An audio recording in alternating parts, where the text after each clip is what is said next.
puisqu'on le sait, on a aujourd'hui beaucoup, beaucoup de données. On passe notre temps à faire des études ou sur ce qu'on appelle des surveys aussi en anglais, différents retours. On demande toujours notre avis en tant qu'utilisateur.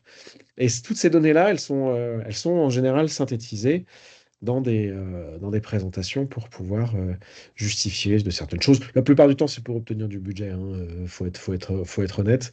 Mais dans l'ensemble, c'est aussi pour partager de l'information, concrètement. Alors, des questions jusque-là ou pas? Vous connaissez tous la plateforme Express? Non, pas beaucoup? J'ai vu un nom. Bon, bah, très bien. Donc, on va faire un petit tour du propriétaire, hein, comme on dit. On va faire un petit tour pour comprendre un petit peu à quoi ça sert.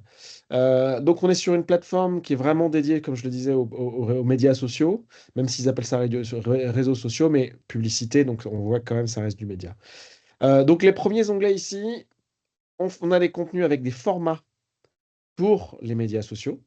On a des formats spécifiques pour la vidéo, des formats spécifiques pour la photo, et des fonctions spécifiques. C'est ça qui est intéressant, c'est que c'est pas seulement des formats, c'est aussi des fonctions et des algorithmes. Hein, pour la vidéo, par exemple, là, vous avez une fonction assez simple qui s'appelle pour couper une vidéo, ou pour redimensionner une vidéo, ou pour recadrer une vidéo. Donc ça, c'est des petites fonctions tout bêtes, et des algorithmes tout bêtes, mais qui sont pas forcément accessibles au commun des mortels, parce que pour ça, il faut avoir un logiciel d'édition vidéo, et que la prise en main de ce genre de logiciel, comme Premiere Pro, mais comme d'autres aussi, n'est pas forcément très évidente, et que là, c'est vraiment justement extrêmement simplifié, puisque on a ce genre de fonction. Si je veux par exemple recadrer une vidéo, je vais aller chercher une vidéo dans celle que j'ai à ma disposition. Alors je dois en avoir en plus des cool. Ouais, j'ai un petit truc là sympa. Je me suis fait un petit koala qui joue de la guitare il n'y a pas longtemps. Alors c'est des vidéos qui sont générées avec Firefly, hein, je vous le dis tout de suite. Et donc, cette vidéo-là, elle est super sympa, mais je vais pas forcément l'avoir en format paysage en 16 neuvième parce que je vais pas la mettre au cinéma en fait. Hein, donc je vais la mettre plutôt sur les médias sociaux. Et pour ce faire, on a le format portrait qui est évidemment le plus utile, mais il y a aussi le format carré qui est très bien. Et donc je vais pouvoir juste recadrer. Et là, je vais retélécharger ma vidéo, ou alors, je vais mieux faire encore, je vais l'ouvrir dans un éditeur. Hop là, voilà. Donc là, j'ai ma petite vidéo. Elle a été recadrée, comme vous pouvez le voir. Voilà, c'est cool. Alors, je vais redimensionner ma page aussi pour la mettre aussi au format carré, parce que je ne sais pas pourquoi il m'a fait une page à ce format-là. Tac. Je crois que ça va être 720 aussi, comme ça. Hop. Voilà. Redimensionner. Et ça, on va remplir comme ça. Voilà. Donc là, j'ai une petite vidéo carrée. Vous avez vu que j'ai une petite timeline. Donc en fait, quand je mets lecture, bah, il joue bien ma vidéo. Et j'ai un éditeur très simple qui me permet de faire ça directement sur le web. Donc ça, c'est une manière très simple de faire une fonction peut être très compliquée à faire. Hein. Recadrer une vidéo, ouvrir Premiere Pro et faire ça, ou même un autre, hein, Final Cut ou Avid, ça, c'est des logiciels assez compliqués quand même à prendre en main. Donc ça, c'est vraiment pratique. Et surtout, comme je l'ai dit, c'est pour des médias sociaux, donc on va pouvoir ajouter du texte. Et des trucs rigolos, comme, je sais pas, qu'est-ce qu'on va faire? Date et période. On va mettre des en-têtes, hein, différents Yoann, je templates. voudrais juste rappeler c'est très bien de faire passer un peu par. Alors, en coupe revue, ton truc, oui, pardon. merci. Voilà, tout ce qu'on peut faire, mais on va vraiment quand même essayer après de se concentrer un peu sur la partie plus graphique Je te et remercie, Alessandra. comment Ouais, vers les données. j'y vais tout droit. Ne t'en fais pas. Merci beaucoup. Je n'ai pas oublié le sujet Pardon et du truc. désolé. Je fais une introduction qui est importante puisque je pense que certaines personnes ne connaissent pas forcément l'outil et que de savoir toute la puissance qu'il y a derrière cet outil et notamment des vidéos qui vont être utiles. Pourquoi? Parce que on fait de la vidéo mais aussi de l'animation et ce qui va être intéressant, c'est que nos jolis petits graphiques qu'on pourrait faire dans Excel, mais on va pas les faire dans Excel parce qu'ici on va pouvoir les animer. On va pouvoir justement leur donner et mettre une vidéo derrière, etc. Donc c'est cette mise en page là et cette compréhension de l'outil qui, je pense, est assez intéressante en introduction pour pouvoir se dire, OK, on n'est pas seulement sur un outil qui fait de la data vise ou qui fait des slides, en fait, hein, mais on est sur un outil qui permet, même, qui est tellement puissant qu'on peut gérer une vidéo derrière avec différents formats de sortie. Et c'est ça qui est essentiel dans la compréhension de l'outil Adobe Express. Et c'est la raison pour laquelle je prends ce chemin-là, même s'il paraît un temps soit peu sinueux. Hop, voilà, je mets mon petit texte comme ça. Alors ça, je vais peut-être les enlever parce que du coup, c'est pas très lisible. Mais vous voyez que vous avez aussi des jolis templates de texte et de titres. Et ça, même pour vos jolis petits chartings, vos jolis petits graphiques, ça peut être aussi intéressant d'avoir des titres qui sont... Alors, la manière dont on dit ça en anglais, c'est impactful ou qui ont un impact. Donc, on le traduit comme ça aussi en français. On n'a pas l'habitude quand on travaille pas dans la tech, mais souvent, c'est un truc qu'on dit souvent, c'est voilà, ça va avoir de l'impact parce que le texte est visible et on le voit très très bien, mais n'empêche que ça aide à la compréhension et à gérer le regard de l'utilisateur. C'est-à-dire qu'est-ce qu'il va regarder et je le guide vers justement ce qui m'intéresse derrière. Voilà. Passons la vidéo. D'ailleurs, vous remarquez que si je retire ma vidéo, je vais conserver le côté animé. Et ça, je vais pouvoir justement, éventuellement, sur l'animation d'entrée ici, le faire un petit fondu, comme ça, assez simplement. Et ça, hop, voilà. Ça aide tout simplement à guider encore une fois le regard des gens et d'introduire un sujet qui peut être intéressant. Comme justement, par exemple, de manière assez évidente, de la donnée. Donc, une fois que j'ai fait ça, je vais aller pouvoir mettre différents médias. Et je vous avais dit qu'il y avait beaucoup de médias qui étaient incorporés dans la plateforme. Donc vous avez des photos ici, de la vidéo ici. Et sur la version premium, vous avez accès à tout Adobe Stock. Donc ça veut dire que vous avez énormément de contenu, que ce soit vidéo, photo ou audio, à rajouter avec. Et l'audio et la vidéo, on comprend du coup à quel point ça a de la valeur quand on voit qu'on a un éditeur vidéo très simple, mais très efficace. Donc je peux aussi rajouter de l'audio, hein, si jamais j'ai des petites alors j'ai des effets sonores maintenant, mais j'ai aussi des petites musiques acoustiques toutes gentilles. D'accord? Je vais pouvoir les glisser et les ajouter à ma timeline. Euh, que ce soit mes contenus vidéo à moi ou que ce soit ceux des autres. Donc ça, c'est des contenus qui sont préconfigurés.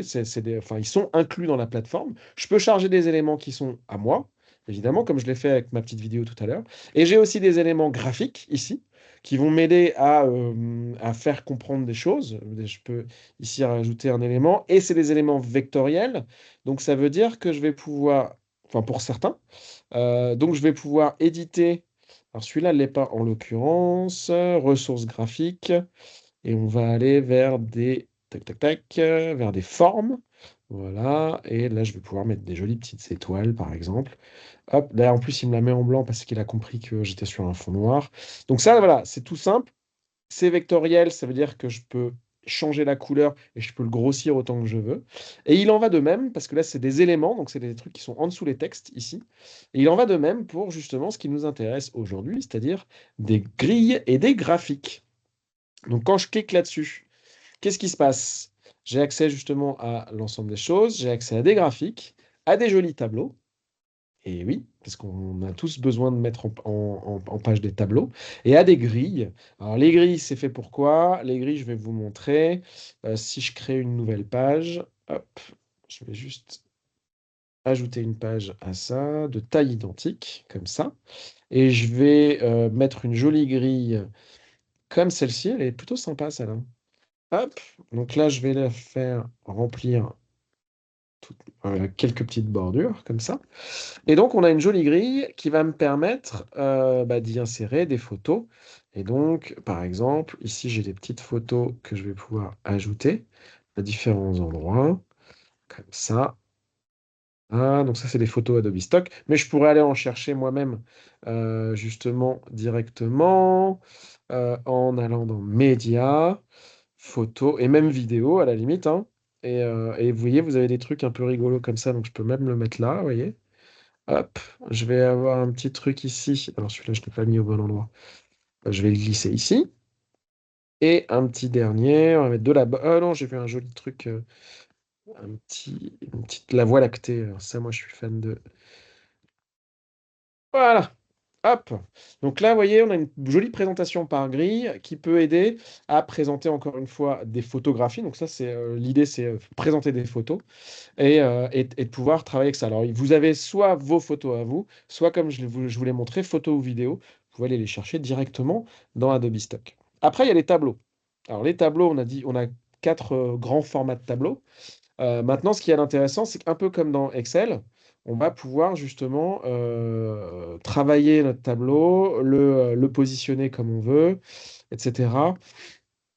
Je vais le mettre comme ça. Je vais lui mettre une petite marge aussi, parce que les marges, c'est important. Voilà. Et on a, vous voyez, des colonnes sur lesquelles on peut rajouter des en-têtes. Donc en général, on va faire ici, c'est le numéro. Après, on va mettre le titre. Ici, on va mettre le prix, par exemple. Et ici, on va mettre la catégorie. Allez, hop. Je sais absolument pas quelles données je vais mettre dedans, mais en tout cas, souvent, ça se passe comme ça. Et vous voyez que vous pouvez ajouter des lignes, ajouter des colonnes. Vous avez des options pour différentes choses comme les liens, etc.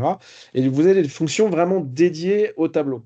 Hein, donc ça, c'est vraiment intéressant. C'est que le but n'étant pas de faire des tableaux croisés dynamiques comme dans Excel, bien évidemment, c'est pas le but du tout. Là, le but, c'est de présenter l'information et de faire en sorte qu'elle soit claire et visible. Donc là, ça veut dire que je vais pouvoir vraiment mettre en œuvre, mettre en page ces données, ces informations directement en changeant la typographie, en changeant... Alors, la typographie, ce qui est intéressant, c'est que potentiellement, je peux aller dans la marque ici. Et vu que je suis assez malin, j'ai fait une marque qui s'appelle Adobe, et c'est pas moi qui l'ai fait en l'occurrence, c'est notre marketing, et qui est capable de dire, quand je suis dans cette marque-là, j'ai mon tableau ici, mais j'ai des couleurs de marque et des typographies, etc. Et je vais pouvoir appliquer justement cette marque sur mon contenu qui a été ici. Alors, il va me le faire de manière plus ou moins sympa. Enfin, il veut pas m'enlever le vert, je ne sais pas pourquoi, parce que je pense que la couleur de remplissage, il est... il faut que je le fasse sur tous. Ok, allez hop, on y va. Donc ça, c'est pour Johan, les textes. Johan, Ouais, comment je tu fais pour t'écoute. sélectionner plusieurs cases en même temps, s'il te plaît? Alors ça, c'est comme dans tous les logiciels, j'ai envie de dire, c'est Hmm. la touche majuscule. En fait, je Ok. sélectionne ici. Après, je peux juste glisser comme ça entre tous les éléments. Ah, pardon, Mhm. mon clavier est un peu sensible. Je peux juste sélectionner tous les éléments en glissant. Ok. Donc ça c'est Super. pas un souci. OK? Couleur de Merci. remplissage, on va faire du rouge et j'ai bien du blanc pour la couleur ici. Donc, sinon, je clique sur majuscule et je clique sur chacune des en-têtes. D'accord? Donc ça marche bien. Et c'est des raccourcis clavier qui sont à peu près dans tous les logiciels. Et ensuite, bah, ce qu'il y a de cool aussi, alors, voilà, ici, vous avez une petite poignée pour attraper l'élément, parce que si je veux le centrer, par exemple, et vu que j'étais dans ma marque, je voulais aussi rajouter le logo de ma marque à un endroit en en-tête, par exemple, et ben, je vais pouvoir le mettre là. Vous voyez? Ou même centrer, mais après, je vais pas forcément le centrer parce que je vais peut-être mettre un titre ici pour dire quelles sont les données qui sont là-dedans. Et ensuite, vous pouvez copier-coller vos données d'Excel ou autres pour pouvoir avoir justement vos données sous forme de tableau. Alors, les tableaux, il y en a d'autres, hein. On a ici d'autres formats de tableaux. Mais ce qui est intéressant, c'est que vous avez aussi des animations. Donc, ça veut dire que je vais pouvoir faire peut-être apparaître certaines choses alors là, je fais apparaître le tableau entier, vous voyez? Mais après, je peux faire pas mal de choses à différents endroits. Maintenant, sur les tableaux, c'est évidemment plus compliqué d'animer individuellement les éléments. Et c'est justement hop, je vais faire la même taille, je crée une nouvelle page. Et on va aller travailler maintenant avec ce qu'on appelle les graphiques. Et là, les graphiques, c'est vachement riche. J'avoue qu'il y a eu beaucoup de travail qui a été fait là-dessus. Un travail assez important et vraiment intelligent. Parce que vous voyez, vous avez beaucoup de types de diagrammes. Ici, vous avez les diagrammes à barres, les graphiques linéaires, les graphiques en secteur, les graphiques en anneaux, les barres de progression. des anneaux de progression, des demi-anneaux de progression et des jauges.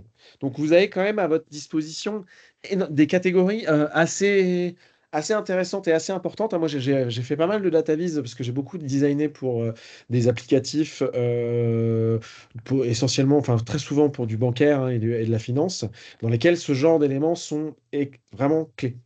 Donc ça, on peut vraiment jouer avec. Et en fait, on a juste à les glisser, déposer. Et hop, vous avez ici votre joli petit charting, votre graphique à barre. Quand on l'édite, c'est là où on a plein de choses intéressantes parce que vous pouvez changer le type de graphique. Donc là, je vais pouvoir aller dans les variations de type de graphique. Je peux même changer en ayant un truc ici à un camembert. Le camembert, on connaît tous. Ça, on y est tous relativement familiers. Il n'y a pas besoin d'être normand pour aimer le camembert. Et donc, vous avez vraiment les différentes partitions de votre camembert qui correspondent justement aux éléments sur la gauche. Donc, et regardez, si je passe la souris par-dessus ça, il me sélectionne à gauche, ici, l'élément qui va bien. Mais inversement, si je clique et je sélectionne ici cet élément, il va me le sélectionner aussi à droite. Donc les deux sont vraiment bien synchronisés. Ça a été vraiment fait de manière intelligente parce que la plupart du temps, vous avez des modèles, les gens les modifient, mais voilà, on ne peut pas forcément changer les données, elles sont plutôt statiques. Et en fait, voilà, c'est assez spécial. Donc là, c'est intéressant parce qu'on a, ça ressemble presque à un Peace and Love en plus. J'aime beaucoup, je trouve ça très mignon. Il, Ça te il est va assez bien? cool. Merci. Et donc les éléments, en fait, par exemple, on va pouvoir dire, dans une classe, on va avoir, je sais pas, combien de personnes qui ont eu plus de, c'est quoi les catégories? C'est quoi? C'est 16. Après, au-dessus de 16, c'est mention hyper bien, c'est ça? Non, on va dire les gens qui ont eu moins de 10. Hop. Moins de 10. Ici, on a les gens qui vont avoir 10, entre 10 et 12. Ça, c'est la mention bien, assez bien, je crois, c'est ça. Entre 12 et... j'ai les vieux rappels du bac, hein, c'est pour ça. Mhm. Entre 12 et 14, il me semble que c'est la mention bien. Et après, au-dessus de 14, c'est la mention très bien. Mais j'ai fait ça comme un imbécile, parce qu'en fait, j'aurais dû mettre le libellé ici. Donc là, il n'y a rien, mais ici, ce serait bien, mention bien. Tac. Voilà. Et pareil pour les autres, mention. Et en fait, non, c'était assez bien. Mais vous comprenez le système. Et ici, mention très bien. Et on va dire que même, on va rajouter un élément qui sera entre au-dessus de 18. C'est hyper bien. Celui-là, je l'invente, hein. Hop! Et après, la valeur, c'est le nombre d'élèves dans les trucs qui vont avoir ce jeu, qui vont être catégorisés là-dedans. Donc ça, c'est intéressant parce qu'on peut gérer ici, justement, comment ça s'appelle ça? C'est pas les labels, mais c'est les légendes. Voilà, c'est ça. Les légendes. On peut rajouter des nouveaux éléments, on peut gérer justement la position de la chose, l'opacité. Les typos, comme je l'ai dit tout à l'heure, c'est assez important parce que si on va se retrouver justement dans... je vais rechercher ça dans mes marques, et je suis toujours positionné là, je peux dire ici, hop, faut que je switch de marque, Adobe Brand. Voilà, c'est bien. Et je vais faire notre petite typo corporate. À vous de mettre celle que vous voulez, mais je vais mettre du Adobe Clean, c'est notre typographie. Et en fait, toutes nos présentations, on les fait avec cette typographie-là, que ce soit pour de l'interne ou de l'externe. Donc, du coup, c'est intéressant parce que on va vraiment pouvoir faire ça. Et après, c'est là où on va pouvoir jouer avec différentes choses sur les animations. Donc, ça veut dire que je vais pouvoir faire... alors là, on a les aperçus, justement. Alors ça, c'est très kitsch. Mais le culbut, là, culbuto, ne faites jamais ça, surtout sur un truc comme ça. Mais c'est quand même relativement rigolo. La descente, par contre, elle peut être très intéressante. Pourquoi? Parce que vous avez peut-être le titre, les gens vont focaliser dessus. Et ensuite le contenu va descendre pour pouvoir justement arriver un tout petit peu après. La notion de timing, hein, dans ce genre de choses est assez importante. Et vous avez un bouton magique là-dessus qui est assez cool, qui s'appelle tout animer. Donc je vais tout animer et je vais faire un pop. Et là, il va me faire popper justement mon contenu. Voilà, c'est-à-dire que quand j'appuie sur lecture, clac, il apparaît. OK? Hop, donc ça, c'est le petit camembert. Mais on en a d'autres qui sont super. Hop, voilà, chercher l'autre. Notamment sur les graphiques linéaires. Alors, quand vous cliquez sur tous, vous les voyez tous, hein.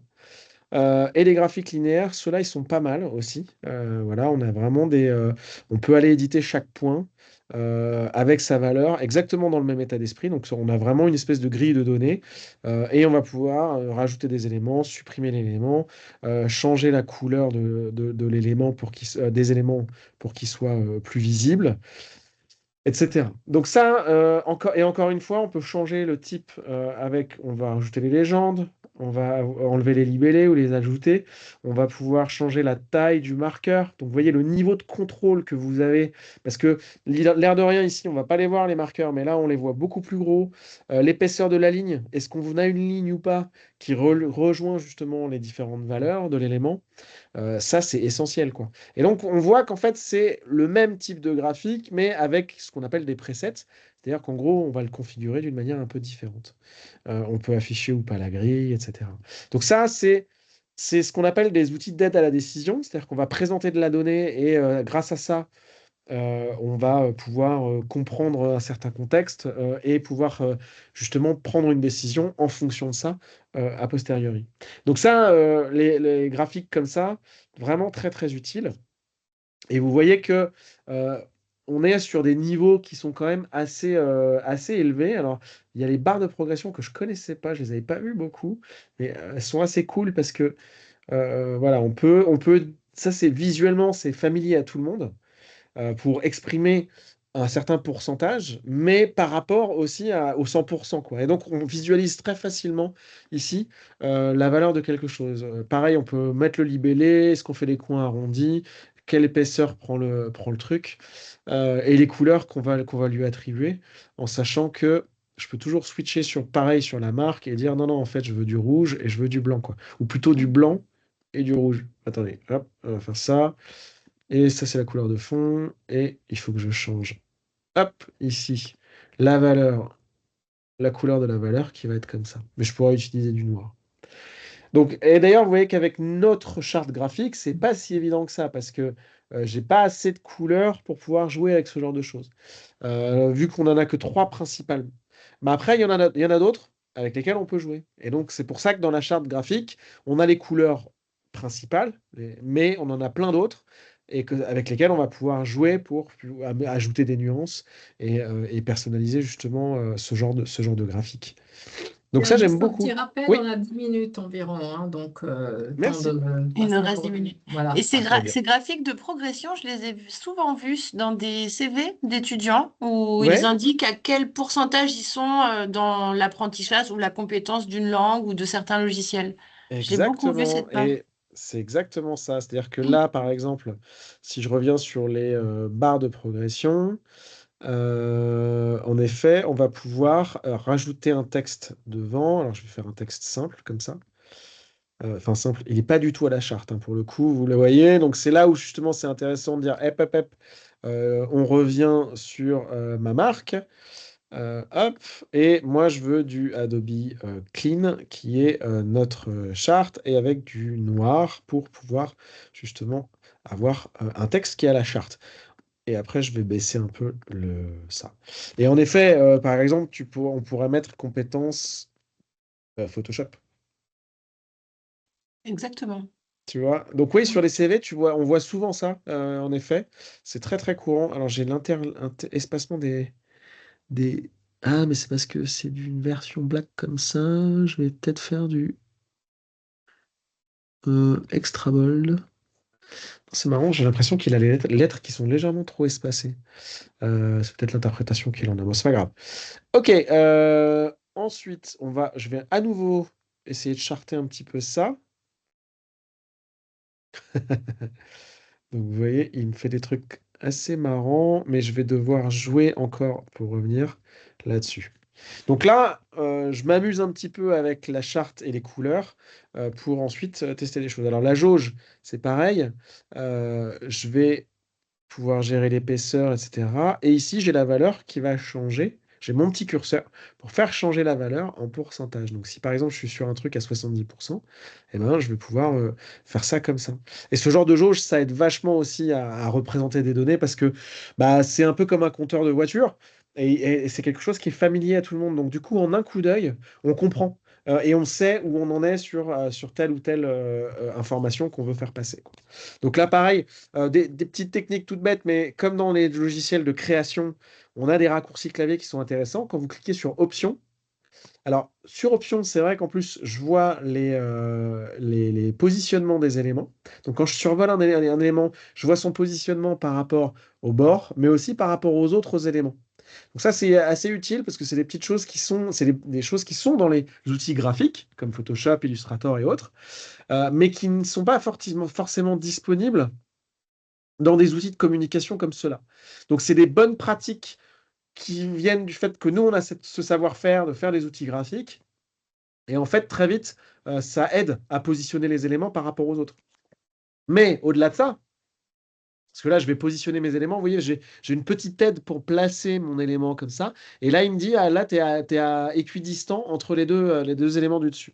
Donc ça, c'est intéressant. Mais ce qui est intéressant, c'est que surtout, si je voulais prendre ce titre-là, que je vais mettre en gras parce que c'est quand même pas très lisible, et que je voulais le dupliquer pour le mettre de l'autre côté, j'ai plusieurs manières de faire. Je peux faire un clic droit, dupliquer, il me le duplique, et après je peux le positionner. Donc c'est une manière simple à faire. Maintenant, j'ai un raccourci aussi intéressant, c'est que je fais Option, et je glisse mon élément pour le positionner. Donc le Option duplique l'élément quand on le drag and drop après.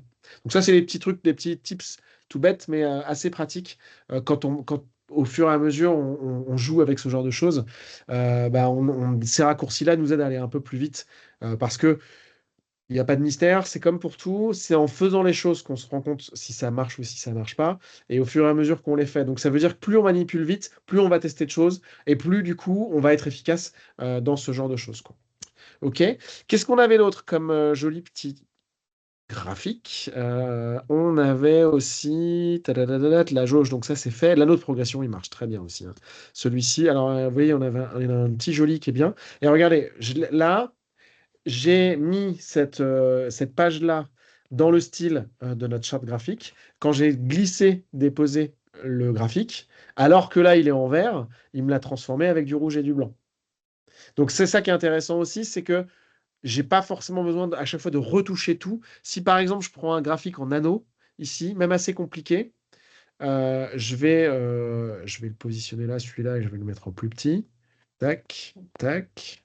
Pareil, majuscule hein, pour sélectionner deux éléments ensemble. Ou alors vous pouvez juste glisser sur les deux éléments comme ça. Et après, on peut les redimensionner pour les bouger. Avec des petites choses pratiques qui est de grouper, associer les éléments. Donc ça sert justement à pouvoir après les déplacer en un seul clic. Donc par exemple ici, le graphique et le label, je vais les mettre ensemble. Et ensuite, bah, je les déplace en un seul clic tous les deux. Et ils seront toujours ensemble dans la même position. Donc ça, c'est tout bête, mais assembler et dissocier, associer et dissocier, c'est hyper pratique. Techniquement, ça vous fait des calques sur le côté, mais si vous n'êtes pas familier aux calques, et ben en fait, c'est pas le but. Et du coup, on peut les fermer et les oublier et travailler juste avec des petits objets sur la scène. Maintenant, je vais prendre celui-là, je vais le glisser là. Bam! Qu'est-ce qu'il fait? Ben pareil, il me le met à la charte. Donc ça, c'est assez cool parce que du coup, je vais pouvoir travailler avec, en sachant que le seul truc qu'il a mal fait, c'est qu'il m'a pas mis la couleur en blanc parce que là, sinon les textes, je peux pas les lire. Donc du coup, je vais changer ça quand même. Donc c'est pour ça que ça nécessite de pouvoir retoucher ça toujours et de pouvoir le grossir un peu pour pouvoir lire ça. Et encore une fois, exactement comme pour le camembert, je vais avoir. Alors ça, c'est quand j'ai pas d'inspiration, hein. Toto Titi Tata, c'est toujours les libellés qu'on fait. Stéphane fait les mêmes. C'est toujours un peu fatigant, mais ça aide à comprendre et nous à pas trop nous creuser la tête pour trouver des trucs bizarres. Euh, voilà.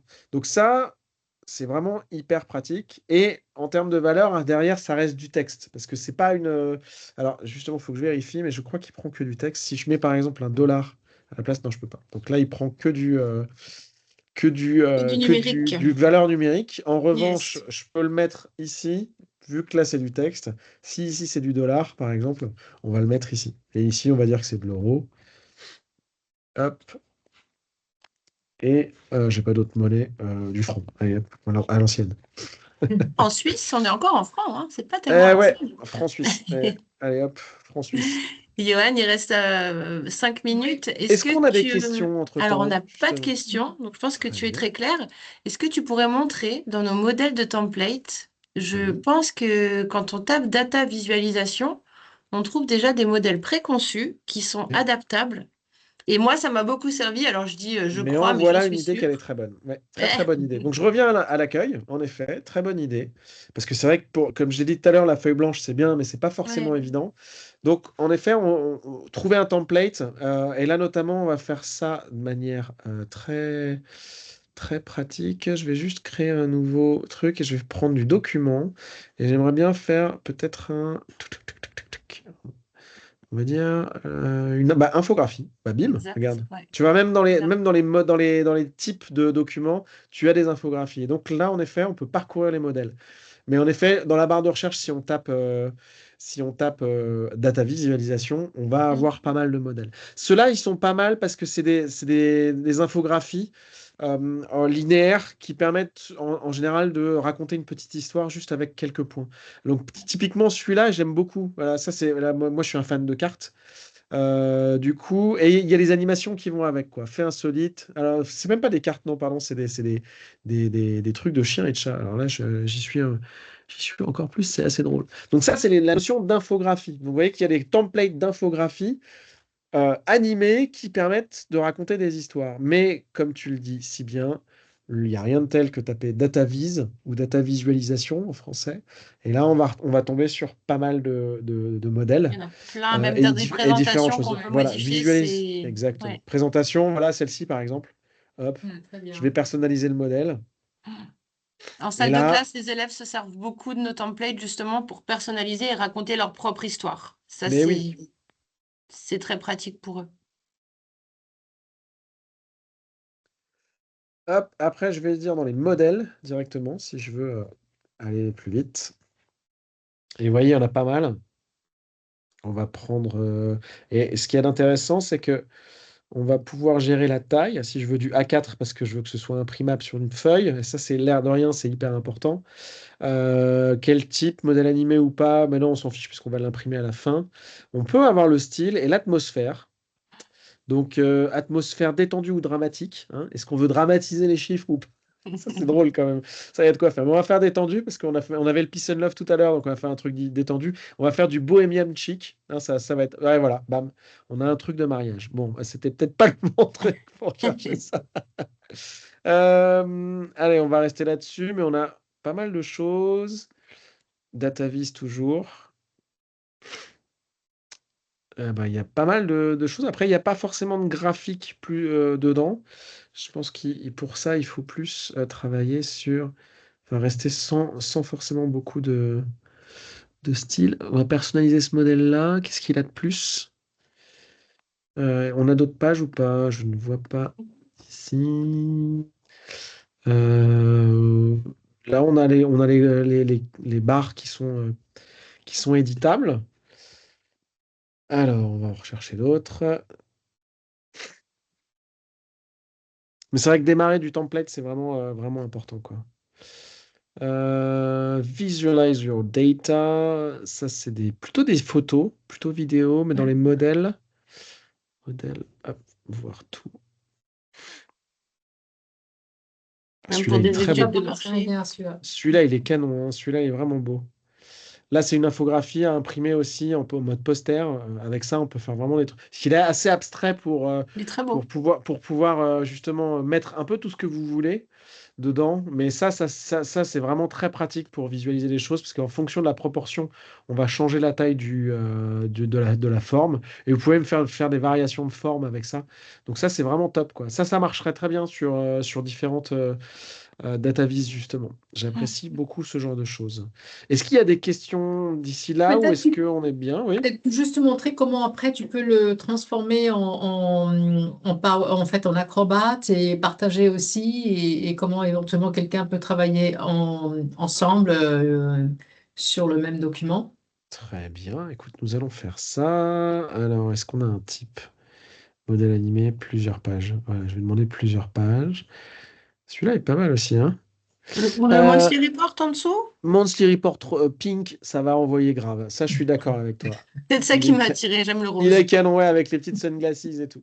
Alors, ce qu'il y a de cool là-dedans, c'est que, en effet, c'est un outil en ligne, donc web, et donc on va pouvoir, en effet, faire deux choses.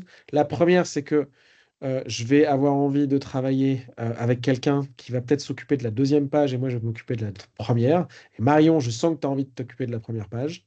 Donc, je vais Yes. inviter Marion à travailler dessus. Donc, vu que Marion, elle fait partie en plus de l'annuaire de mon entreprise, je la retrouve très facilement. Je lui dis, mais tu vas pouvoir modifier ce document-là. Ouais, et c'est parti. Peux-tu t'occuper de la première, première page STP? Merci. Hop. Là, j'invite Marion à modifier. Et donc, elle va recevoir un joli petit email et une notification pour être invitée à avoir les droits sur le document en Je, écriture. je viens de la recevoir Et elle et va je me pouvoir connecte. venir me rejoindre. Et normalement, hop, elle vient d'apparaître ici. Donc là, ça, c'est cool. Facile. Et sur le document, je la vois arriver ici. Voilà. Hop. Et c'est elle qui fait. Moi, je touche plus à rien. Donc là, je la vois en collaboration en temps réel. Ça, c'est vrai que c'est super cool. Ça a l'air tout bête, mais du coup, moi, je vais pouvoir me concentrer sur le deuxième. Peut-être changer deux, trois couleurs. Je vais le faire un peu plus corporate Adobe en rajoutant du rouge. Mais on va pouvoir travailler sur le même document et s'éclater. Enfin, s'éclater. Travailler sur les chiffres, c'est pas toujours l'éclate, mais au moins, on va Il y en a comme pouvoir ça. leur donner des formes qui sont compréhensibles. Et ça, c'est vraiment top. Ensuite, une fois qu'on a terminé tout ça, alors, je vous invite aussi à renommer votre fichier ici, hein. Donc, on va dire Social Media Sunglasses. Voilà. Ça, c'est le nom de mon fichier. L'air de rien, sinon, tous mes fichiers vont s'appeler sans titre. Et c'est pas super cool. Et ensuite, je vais pouvoir partager ce fichier à différentes personnes. Donc là, je l'ai fait avec Marion, mais c'était pour collaborer, pour qu'on puisse travailler ensemble. Maintenant, je vais pouvoir faire plusieurs choses avec, comme le mettre sur différents clouds. Je vais pouvoir l'enregistrer aussi dans le cloud. Je vais pouvoir créer un modèle avec. Je vais pouvoir le partager sur les médias sociaux ou justement partager juste un lien seul, tranquillement. Et puis, j'en ai plein d'autres. Vous voyez, je peux partager sur plein de choses ou télécharger directement le document au format PDF, mais aussi je peux récupérer un JPEG ou un PNG de la chose. Et j'ai deux types de PDF qui sont assez intéressants. Le premier, c'est le standard pour des documents plutôt numériques, dans lequel je vais pouvoir rajouter des balises d'accessibilité. Ça a l'air de rien, c'est vachement important parce que c'est des fichiers PDF qui vont être lus par des systèmes pour les personnes qui sont malvoyantes. Et donc qui peuvent justement identifier la structure du document et essayer de le raconter à l'oral. Donc ça, c'est essentiel. Et après, vous avez le PDF pour impression avec lequel je vais pouvoir afficher les traits de coupe et le fond perdu. Et après, je le télécharge au format PDF. Hop, il me le fait. Et je vais pouvoir l'imprimer avec ma petite imprimante. En sachant que Express, c'est pas InDesign, c'est fait pour de la petite imprimante dans votre classe, hein. C'est pas fait pour faire ça avec de l'impression professionnelle, hein. Hmm. Vous pouvez, le but, c'est de sortir un PDF que vous pouvez imprimer sur votre imprimante ou l'imprimante du bureau, et ça servira à plein de choses, mais on n'est pas là pour faire un magazine professionnel, hein, soyons clairs. En revanche, c'est quand même hyper pratique de pouvoir faire ça et de pouvoir télécharger ça et de l'imprimer, puisque comme on dit, hein, dans une salle de classe ou pour les élèves, eh ben, vous avez des qualités d'impression qui sont un peu plus cool et il n'y a pas besoin d'utiliser InDesign ou Illustrator pour ça, qui sont des outils plutôt pro et qui peuvent être un peu complexes au début quand même. Merci, Johan. Merci, Johan. Je vous Bon, je en crois qu'on prie. a largement dépassé le temps. C'était